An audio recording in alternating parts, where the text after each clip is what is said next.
사회적 규범, 그다음에 뭐 공정함, 뭐 책임감 이런 거 다 없고 양심도 없는 그런 사람들이죠.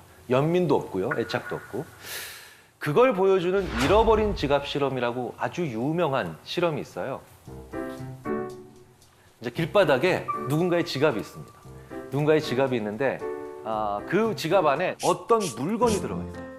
근데 그 물건이 어떤 것이냐에 따라서 돌려줘야 되겠다라고 하는 감정이 강하게 들 수도 있고 안 들 수도 있어요. 지갑에 어떤 게 들어있을 때 가장 돌려주고 싶다는 생각이 강하게 들까요? 저는 3번 아이의 사진이에요. 왜냐면 저게 저 사람한테는 지갑에 넣고 다닐 정도로 소중한 사진이니까. 다른 분들도 대부분 동의하시지 않나요? 자, 지갑의 회수율 실제로 어떻게 나오는지 한번 볼까요? 네. 자, 압도적 차이죠. 15, 20, 88. 네. 뭐 이런 결과가 나오는 게 크게 이상하지 않으시죠? 그렇죠? 그렇다면 타고난 사이코패스나 소시오패스들이 이 세 종류의 지갑을 어떻게 대하는지 대충 이제 짐작이 가실 겁니다. 전혀 차이가 없죠. 연민이 없기 때문입니다. 그들은 오로지 어떤 지갑이든 돈이 얼마나 들었는가에만 관심이 있습니다. 그래서 이 사람들은 딜레마에 빠지지 않아요. 딜레마는 야 이렇게 하자니 얘가 힘들고 이렇게 하자니 이쪽이 피해를 봐. 이런 걸 다 딜레마라고 하죠. 자, 예를 들어서 이런 겁니다. 어떤 마을에 살인마가 나타났어요. 그런데 마을 사람들이 이렇게 이제 곳간 같은 데서 이렇게 숨어 있는데 갑자기 어린아이가 갓난아기죠. 갓난아기가 막 울음을 터뜨리려고 해요. 이제 발각되면 우리 다 죽는 겁니다.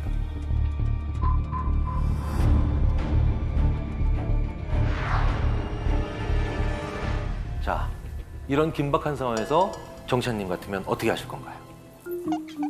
왜 그런 긴박한 상황에 저를 지금 보여주신 표정은 왜 어려운 걸 시켜 나한테는? 생각해봤는데요. 저는 두 가지로 행동할 것 같아요. 네네. 만약에 아이의 아빠였다면 나머지 마을 사람들을 다 같이 죽게 할 수 없잖아요. 아이를 안고 뛰쳐나갈 것 같아요. 도망쳐 보겠어요. 그리고 두 번째는 어차피 죽을 거 싸우다 죽어보겠어요. 차라리.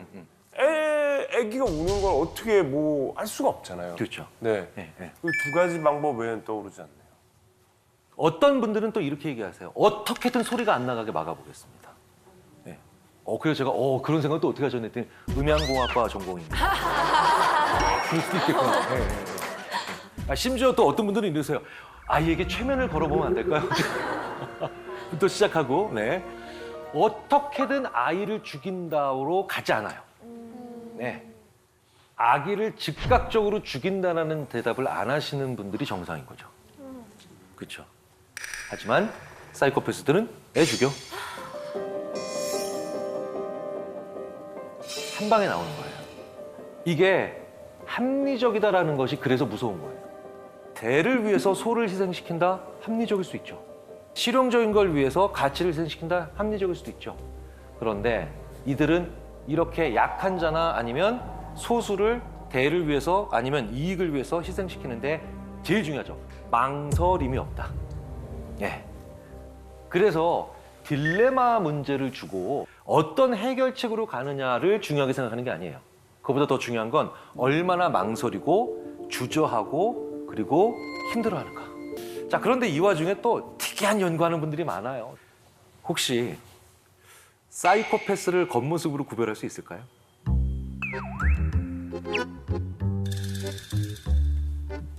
세 분 중에서는 또 그런 딱 보면 이건 사이코패스다 이렇게 좀 느끼는 거 있어요? 근데 그걸 알았다면 저희가 안 당하지 않을까요?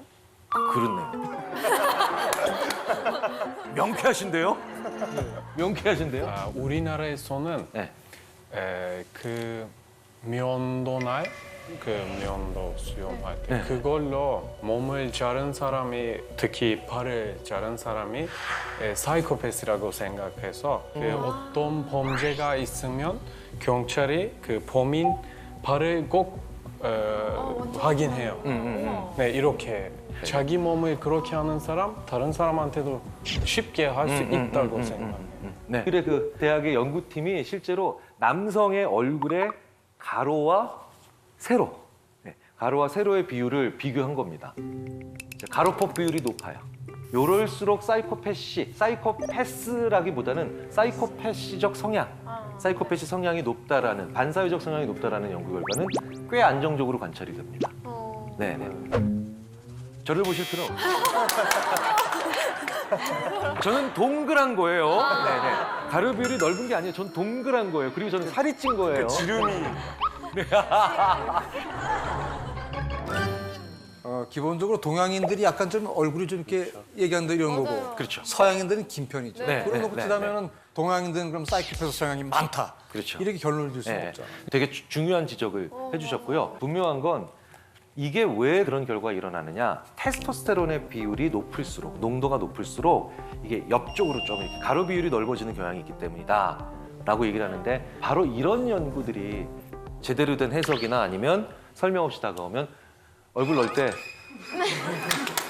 조심하자. 이게 될 수도 있다는 거예요. 네, 이게 될 수 있다는 거죠. 근데 다음 연구는 조금 더 흥미가 있습니다. 이게 무슨 얘기냐? 심박수. 네. 그게 바로 뭐냐?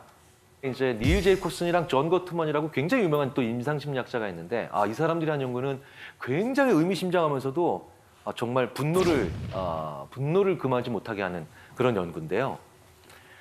이 사이코패스들은요, 이제 팔걸이가 이게 좋은 의자들 있죠. 이제 흔들 의자도 있고, 이제 요즘 안마 의자 같은 것도 있죠. 이런 거 다 이렇게 쉬고 있을 때보다 사이코패스들은 자기 아내를 때릴 때 심장 박동수가 더 낮아져요. 그러니까 이때 더 편하다는 거예요, 마음.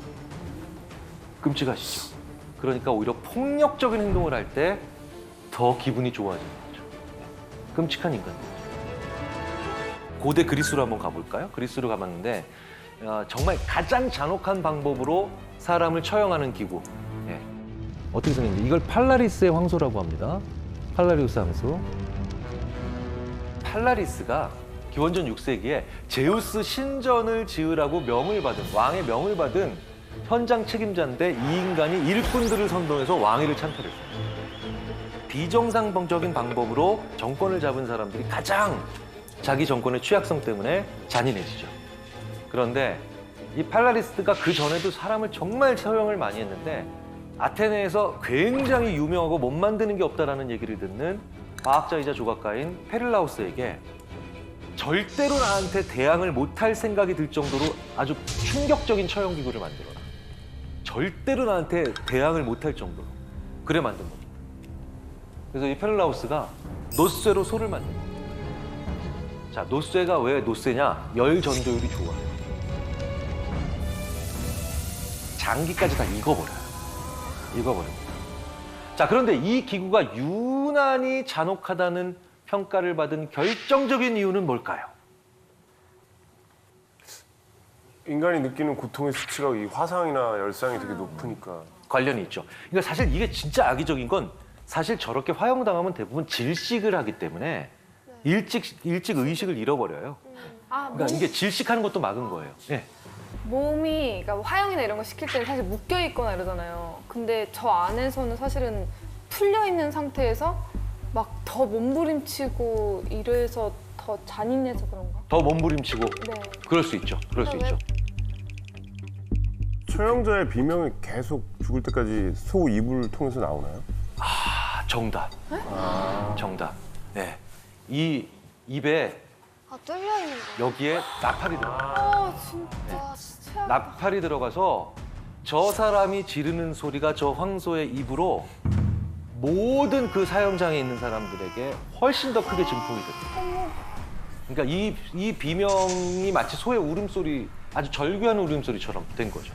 이걸 보고 있는 사람들의 공포감을 극대화시키기 위해서 이렇게 만든 거예요. 인간이 같은 장면을 시청각으로 볼 때보다 청각으로 볼 때 더 정서적으로 반응합니다. 정말 끔찍한 방법이죠. 진짜 아이러니한 건, 그런데 팔라리스가 이제 이걸 딱 받아들고 야, 흡족해 합니다. 그러면서 테스트를 하죠. 첫 번째 희생자, 바로 제작자 페릴라우스. 네. 페릴라우스를 여기다 넣고 페릴라우스가 죽기 직전에 꺼내서 돌산에 방치해버려요.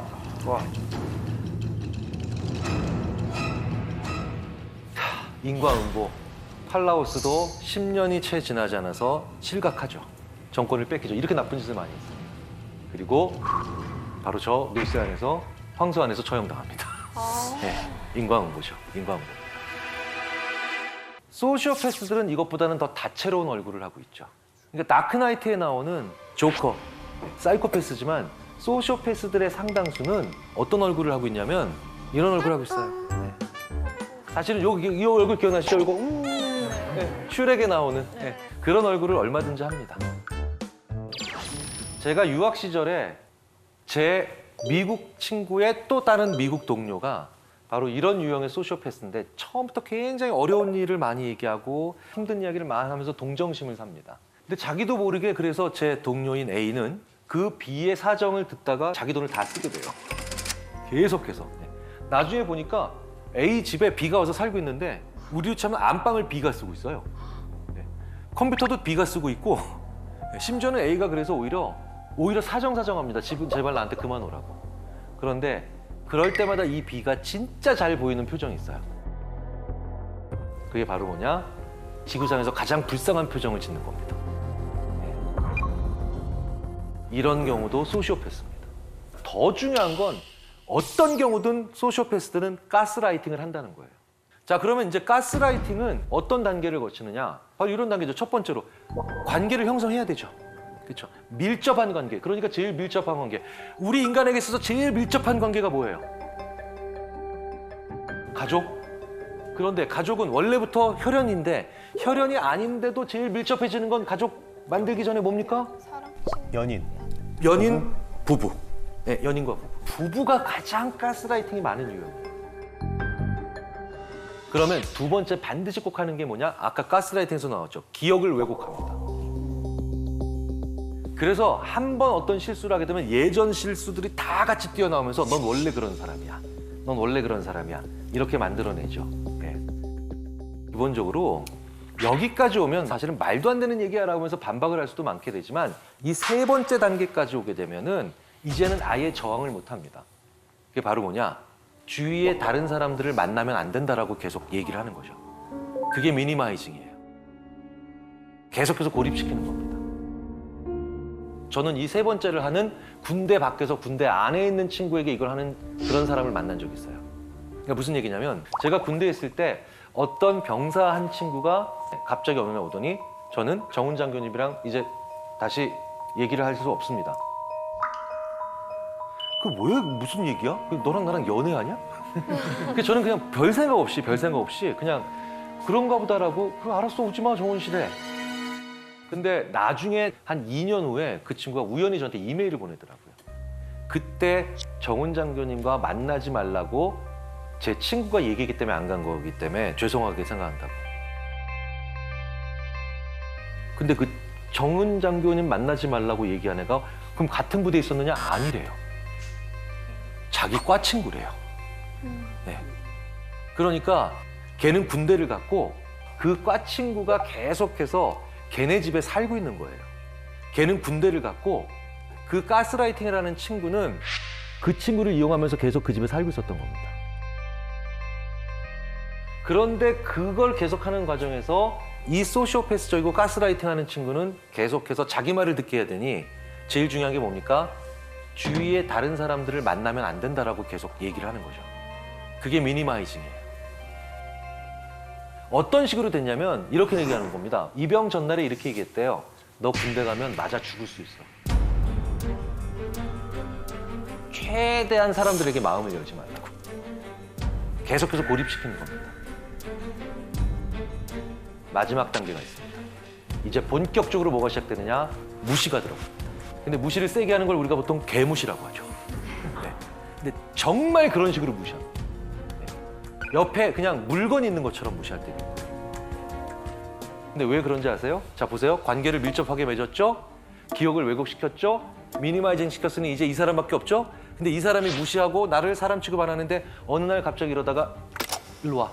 이러면 진짜로 주인 앞에 꼬리치는 강아지처럼 갈 수밖에 없는 거예요. 그렇게 만들면서 계속해서 자기의 종을 만들고 자기에게 복종시키는 거죠. 그런데 이런 사람들은 자기들이 그렇게 행동하고 있다는 거 알까요? 알까요? 관심 없어요. 그 사람이 아느냐 모르느냐에 관심 가지지 마세요.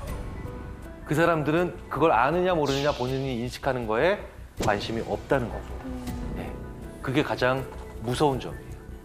세상에 제일 무서운 인간들이 지가 무슨 잘못을 하고 있는지에 관심이 없는 인간들이에요. 그렇게 자기가 만드는 행동에 관심이 없는 인간들일수록 그것에 대해서 합리적이거나 이성적으로 대화하는 건 불가능합니다. 네. 그럼에도 불구하고 가장 중요한 건 그 세 번째 단계, 두 번째 단계까지 나도 모르게 갈 수 있어요. 그런데 세 번째 단계, 미니마이징이 시작되면 어떻게 해서든지 다른 사람들을 만나서 이 이야기를 해봐야 됩니다. 나에게 이런 친구가 있는데, 나에게 이런 사람이 있는데. 그때 맞서 싸운다라는 건 어떻게 될까요? 논리로 이기겠다? 관계를 개선하고 싶다?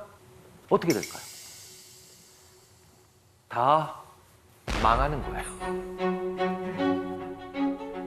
그냥 뒤도 돌아보지 말고 끊으셔야 돼요.